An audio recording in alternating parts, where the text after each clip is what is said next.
maganda yung bagay na gagawin ng ating Panginoon. Amen po ba? Kaya sa oras na ito, tayo, saglit na pumikit, tayo manalangin kay God. Aming Diyos, mapagpala, hayaan mo sa umagang ito, ikaw ang patuloy na mangusap sa bawat isa sa amin.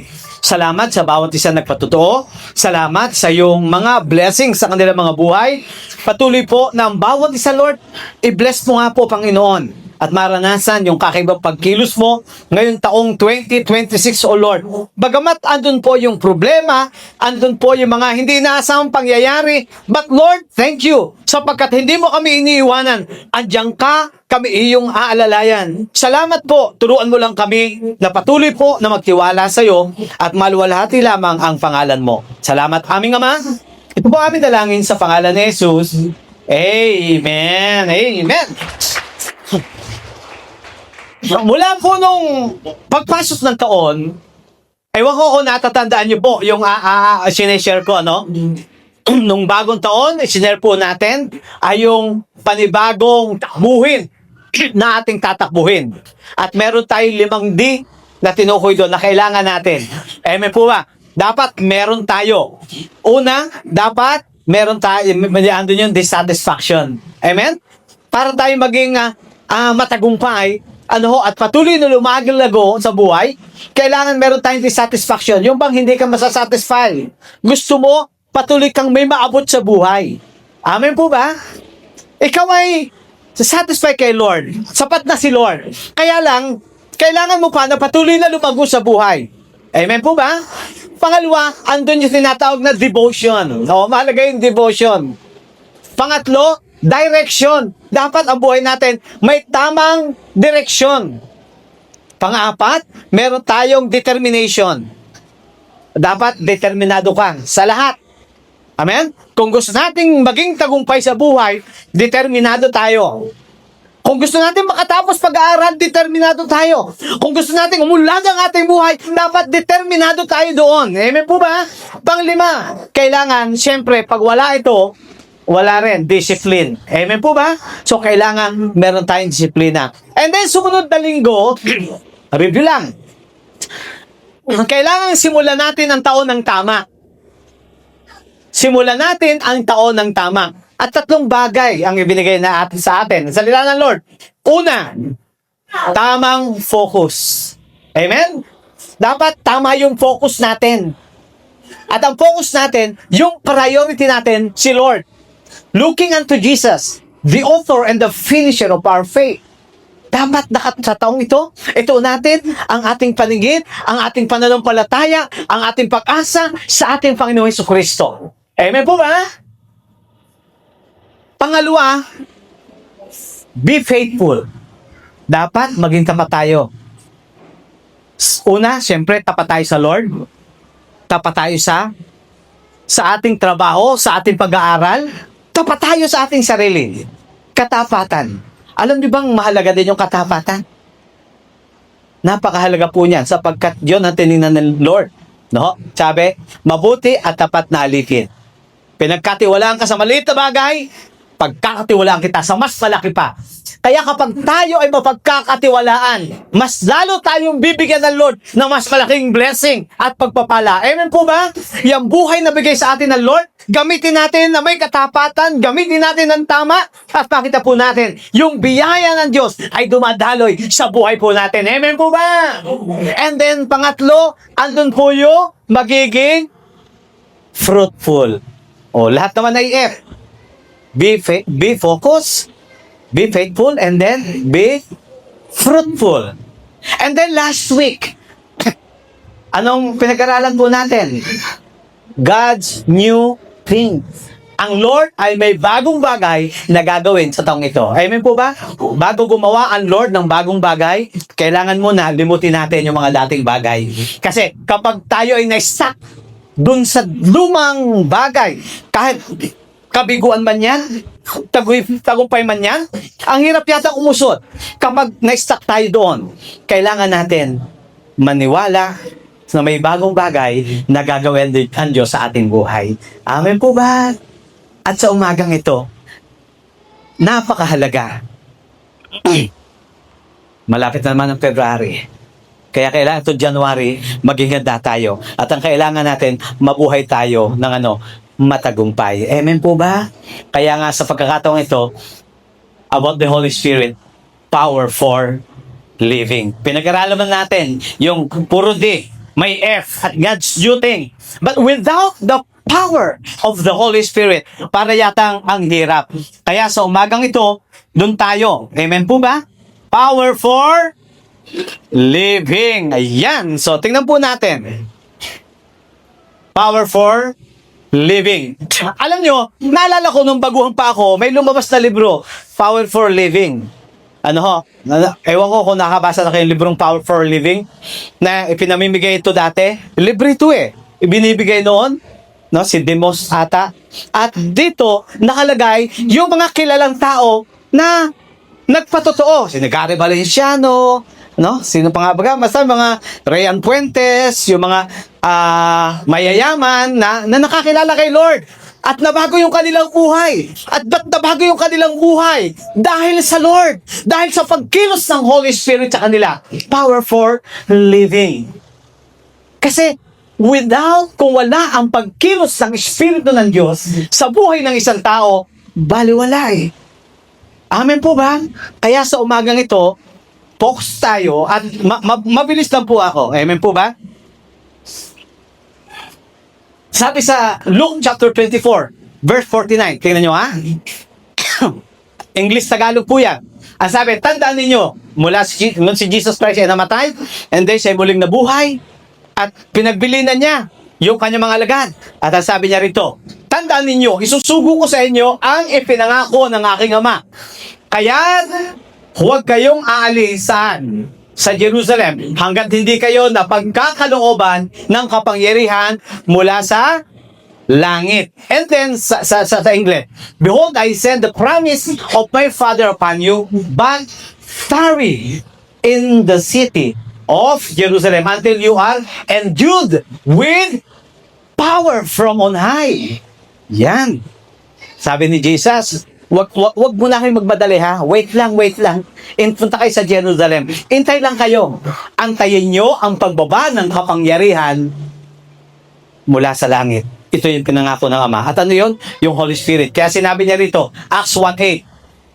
But you will receive power when the Holy Spirit comes upon you.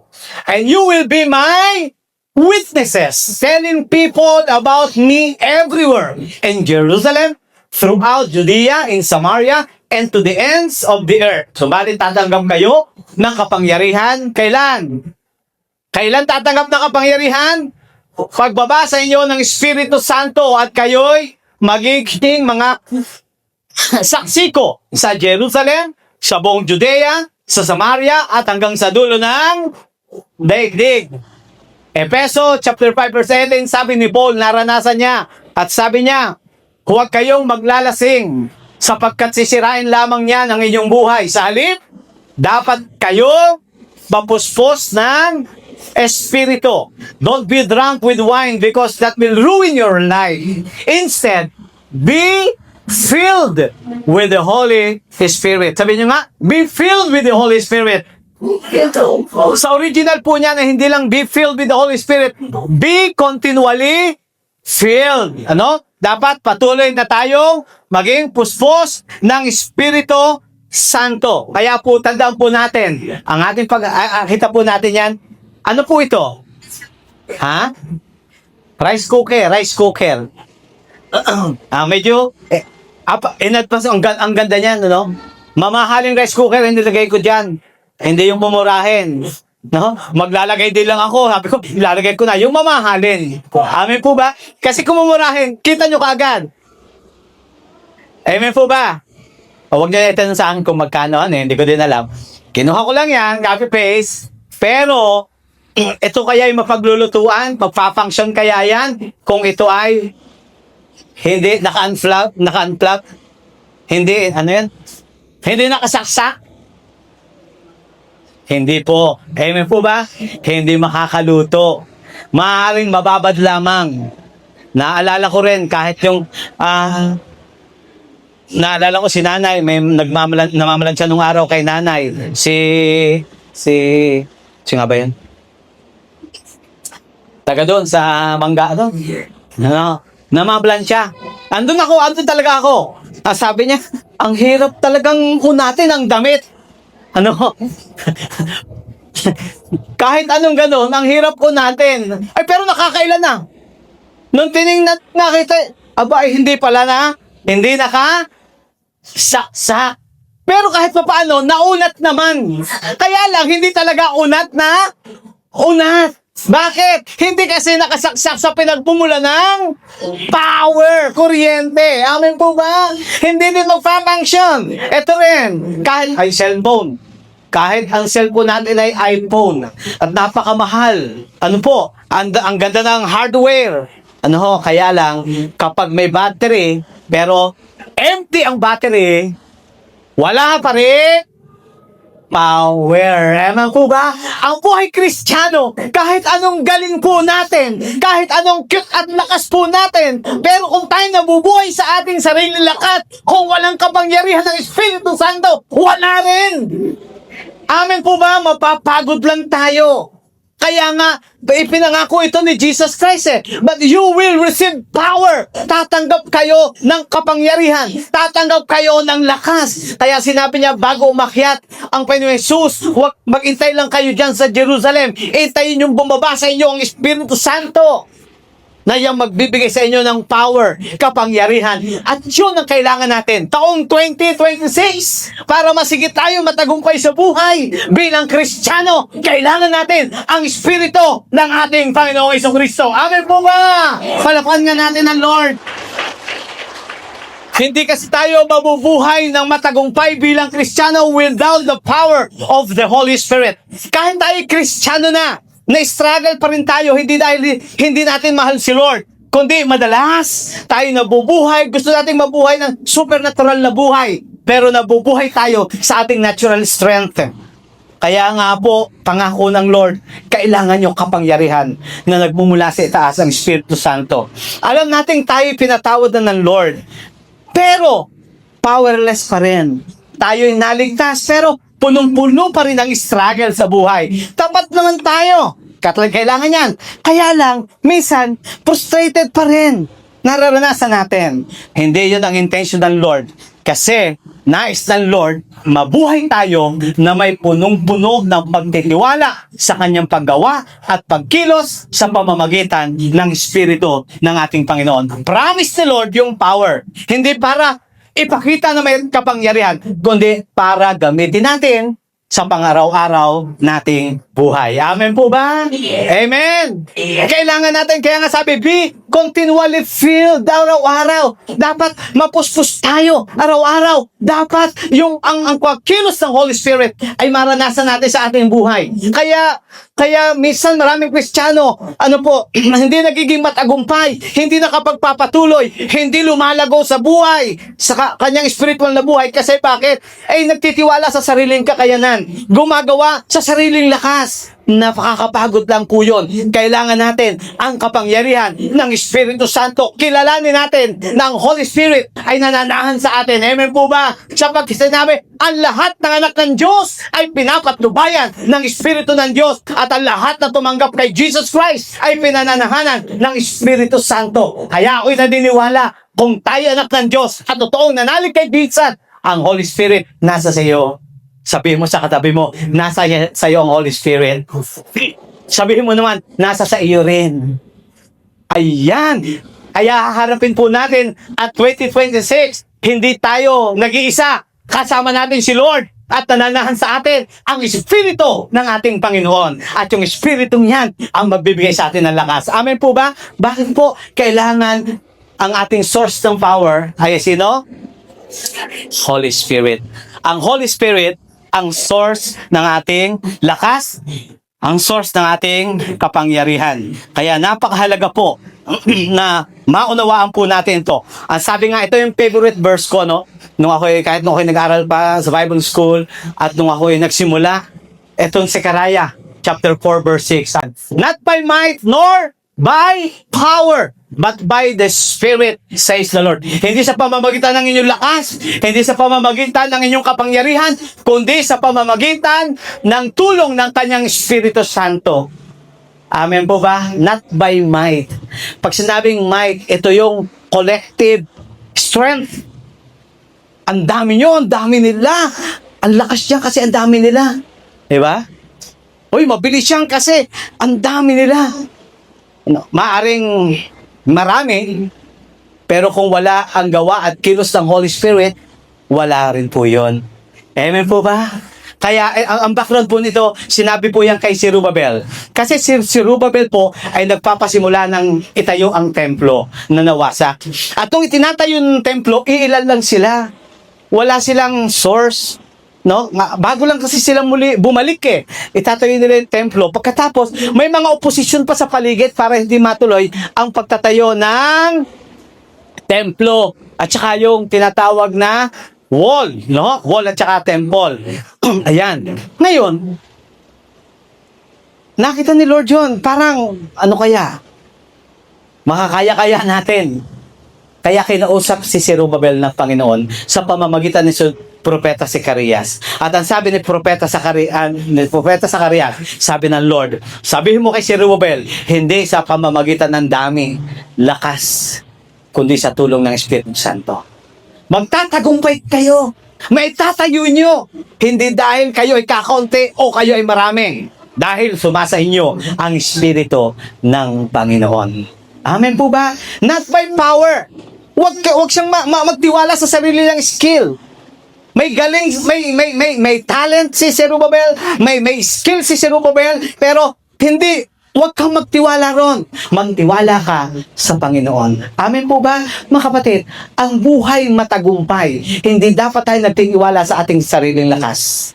Hindi dapat tayo magtitiwala kung meron man tayong galing, kung meron man tayong maraming pera, kundi ang ating tiwala dapat upang maging matagumpay, magtiwala tayo sa gagawin ng Diyos sa ating buhay sa pamamagitan ng Kanyang Espiritu Santo. Amen po ba? Yung Holy Spirit, kakayanin, magtatagumpay ka. Pero kung magtitiwala lang tayo sa ating sarili lakas at galing, mabibigo lang po tayo, mapapagod lang po tayo, mababurnout lang po tayo. Amen po ba? Kaya sa bawat araw ng ating buhay, sabihin po natin, Lord, nais kong gumawa at kumilos sa tulong at lakas mo. Patnubayan mo ako, Espiritu Santo. Amen po ba? Not by might, nor by power. Hindi sa pamamagitan ng lakas, hindi sa pamamagitan ng kapangyarihan, kundi sa galing lakas ng ating Panginoon. Alam niyo kung bakit? Ang ating lakas, limitado po yan. Pero ang lakas at kapangyarihan ng Banal na Espiritu, unlimited po yan. Amen po ba?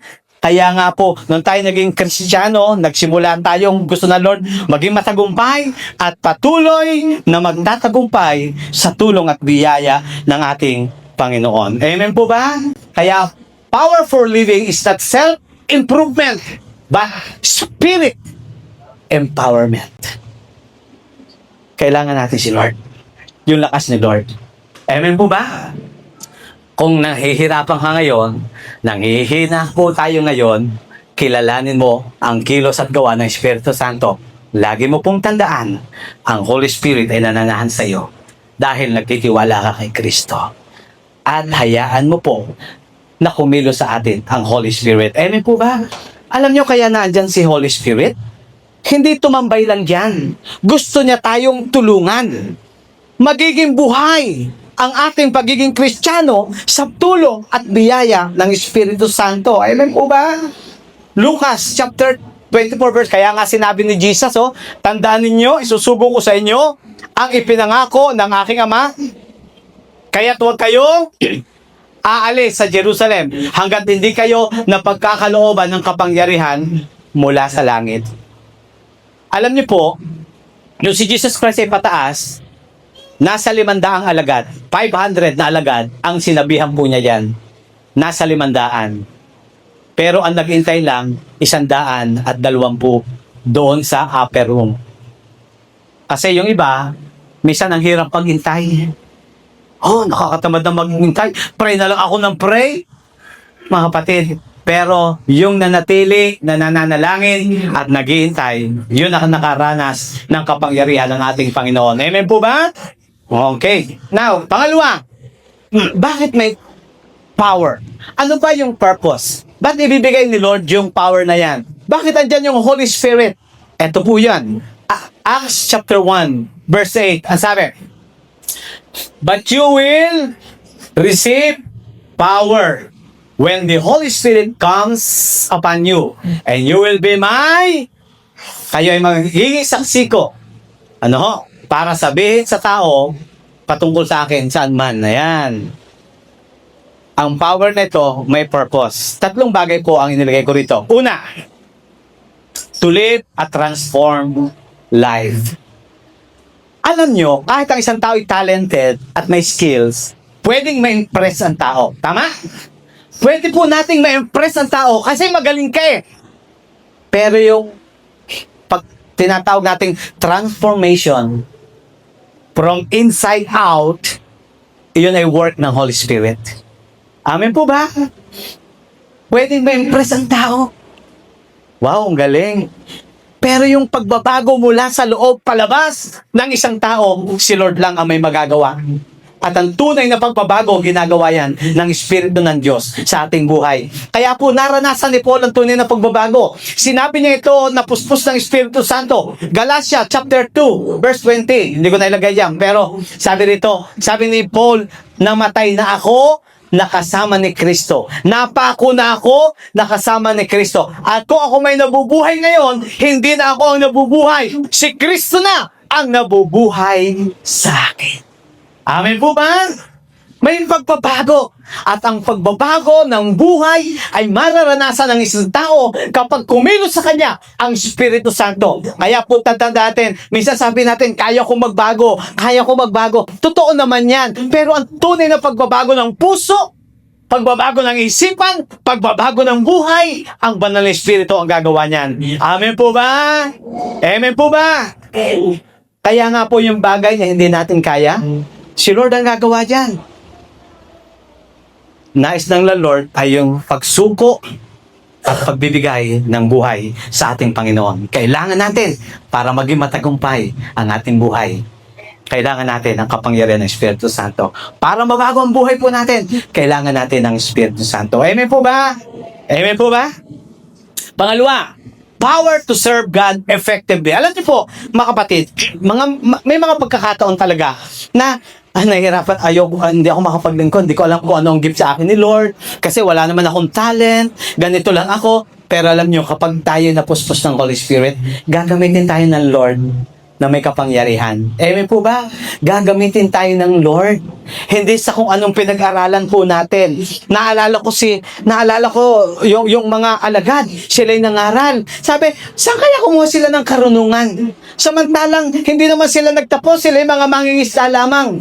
Kasi pag sinabing mangingisda nung araw, sa panahon nila, konteksto nila, mababa at hindi nag-aral. Ang nag-aral sa kanila, yung mga rabay.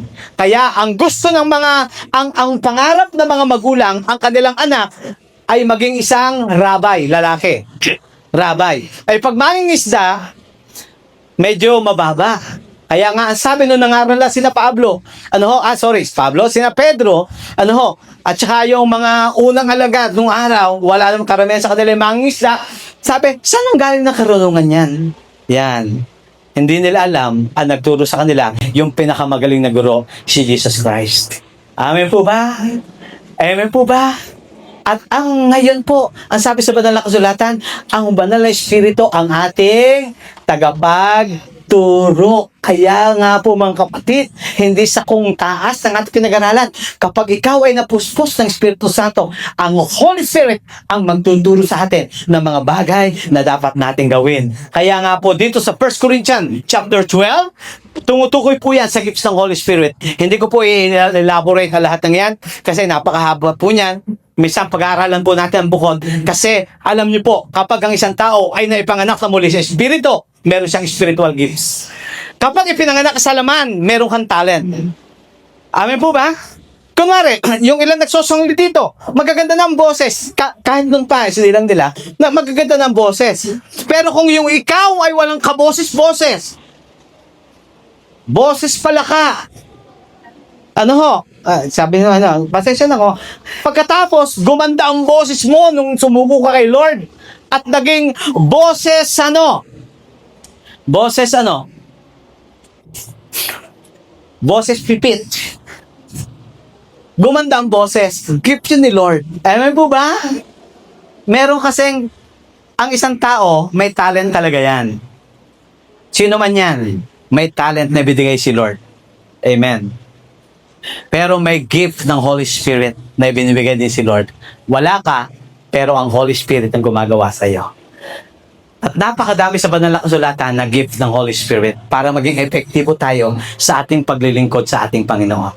Kung gusto mong maglingkod kay Lord at nasa puso mo, magsuko ka ng buhay kay Lord at sabi mo, Lord, gusto kong maglingkod sa iyo. Taong 2026, Lord, gagamitin mo ako.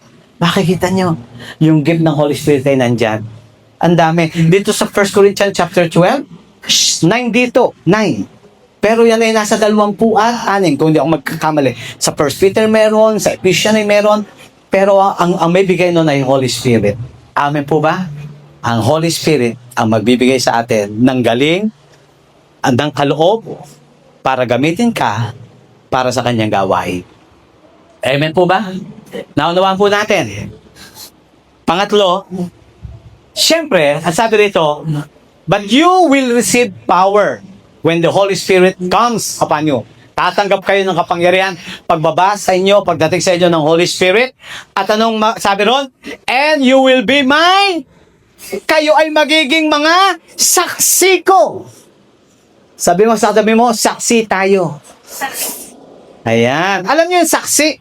Kapag ikaw ay nasa, ikaw ay nagpapatotoo. Amen po ba?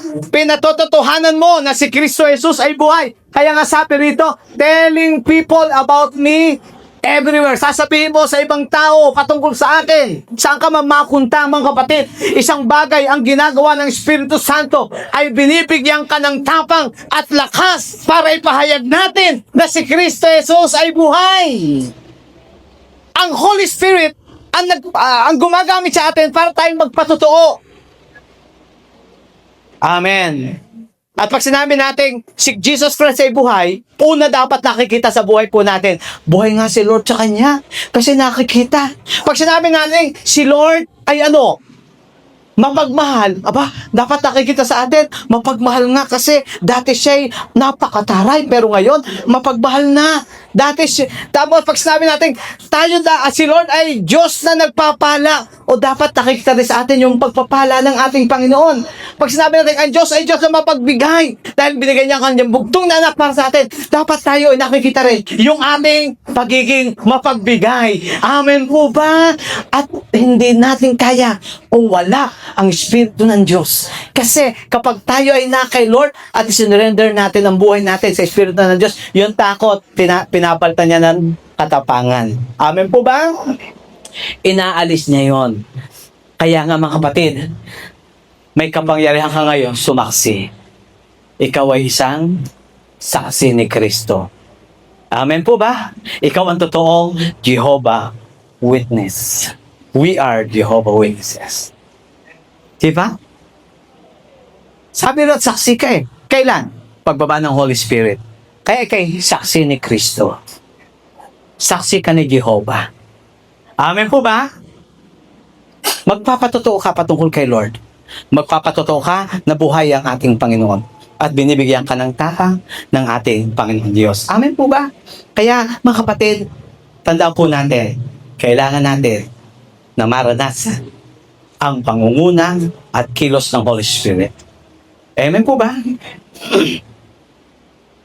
Tingnan nyo, ipinangako yung promise, pero kailangan tanggapin. Alam nyo, yung power, promise ni Lord yan. Mananatiling promise yan kapag hindi tinatanggap. Kailangan tanggapin po natin yung promise na yan. Amen? At matatanggap po natin yan. Kaya nga ang sabi, anong dapat gawin? Ang liit pala, no? Basa nyo? Hindi. Babasahin ko. Doon sa verse 24, Luke 24:49, sabi, behold, I send the promise of my Father upon you, but tare. Sabi nyo nga, tare. Ayan, baka yung may magsasabong dito, hindi yun tare, ha?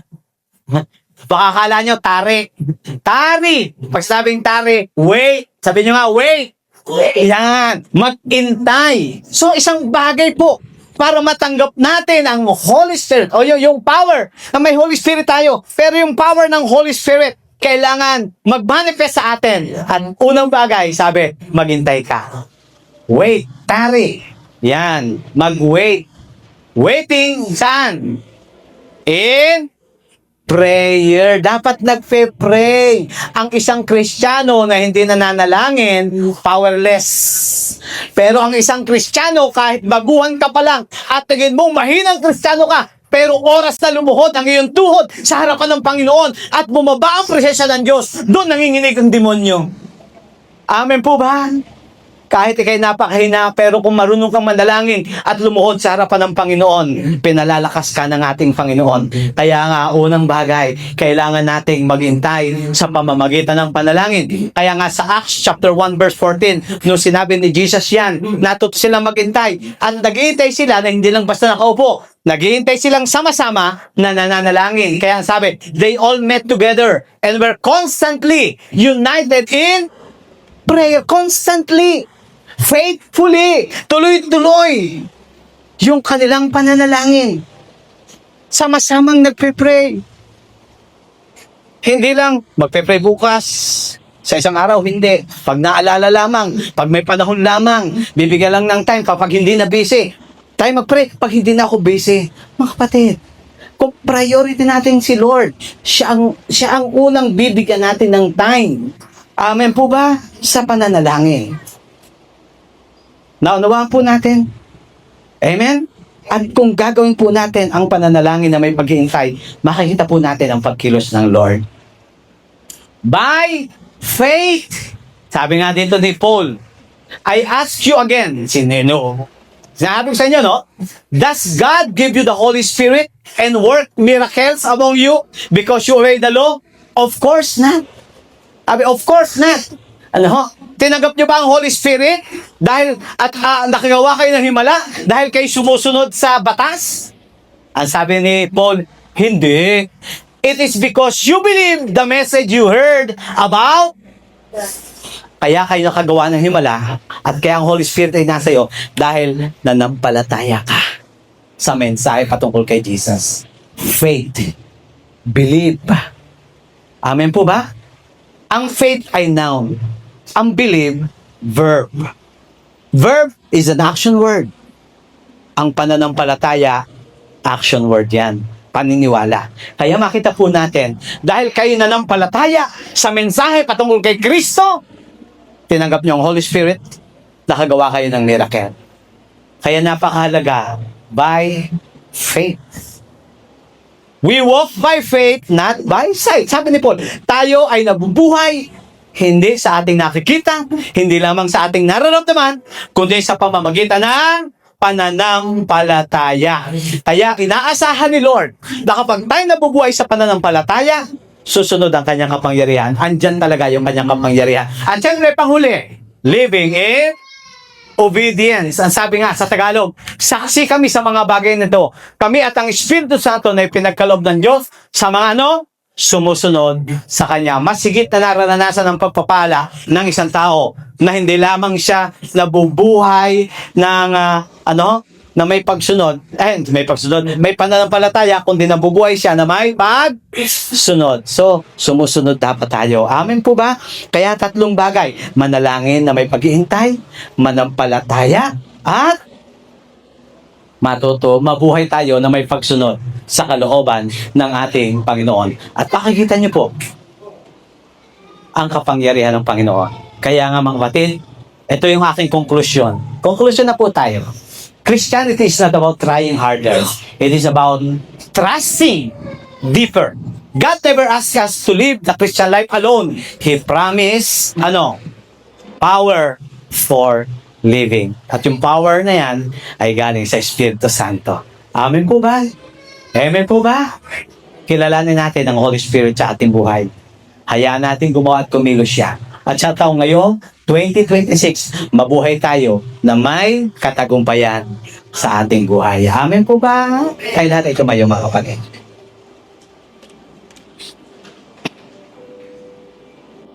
Alam nyo, ang Holy Spirit, hindi man talaga natin nakikita yan. Parang hangin naman talaga, di ba? Hindi natin nakita yung hangin. Pero ba't alam natin may hangin? Dumadampi sa atin, gumagalaw yung dahon, yung puno. Alam niyo yung bangka nung araw, hindi naman yung maasa sa makina lang yun nung araw. Meron silang anong tawag doon? Layag layang ba tawag doon? Kailangan ng hangin para makausod. Sa buhay Kristiyano, kailangan natin ng kapangyarihan ng Espiritu Santo para tayo umunlad ng buhay bilang Kristiyano. Kasi kapag talagang kumilos ang Diyos sa ating buhay, pakita niyo yung pagpapala niya. Amen po ba? Hindi ibig sabihin walang problema. Pero kahit may problema, alam mo naman, andyan yung kapangyarihan ng Lord para ikay maging matagumpay sa buhay. Kung may problema ka ngayon, ang Holy Spirit andyan, hindi lamang, sabi, you shall receive power. You will receive power. Hindi lang para makapangyarihan, kundi mapagtagumpayan. Kahit yung mga pinagdadaanan natin at pagdadaanan natin sa ating buhay. Misa sabi natin, hindi ko kaya. Totoo yan. Mahirap, hindi natin kaya. Pero, dahil ang Holy Spirit ay nasa iyo, kaya ni Lord yan. Nice lang ni Lord, mag-rest ka sa kanyang mga kamay at magtiwala na siya ang gagawa at siyang kikilos. Kaya sabi ko nga, yung rest in peace, hindi dapat yun sa namatay lamang eh. Ang tunay na nagre-rest na may kapayapaan, yung na kay Lord talaga. Yung tunay na nagtitiwala ng lubusan sa ating Panginoon. Kompletong pagsuko ng buhay sa Diyos. May pagpapakumbaba kasi itong gumagawa ang Holy Spirit. Kaya sa umagang ito, salamat kay Lord. Yes, we believe in you, O God. Pwede ba lahat tayo pumikit? At sa umagang ito, hayaan mo na ang Holy Spirit ay mangusap sa iyo. Jesus, I believe in you. Jesus, I belong to you. You're the reason that I live, the reason that I sing. Jesus, I believe in you. Jesus, I belong to you.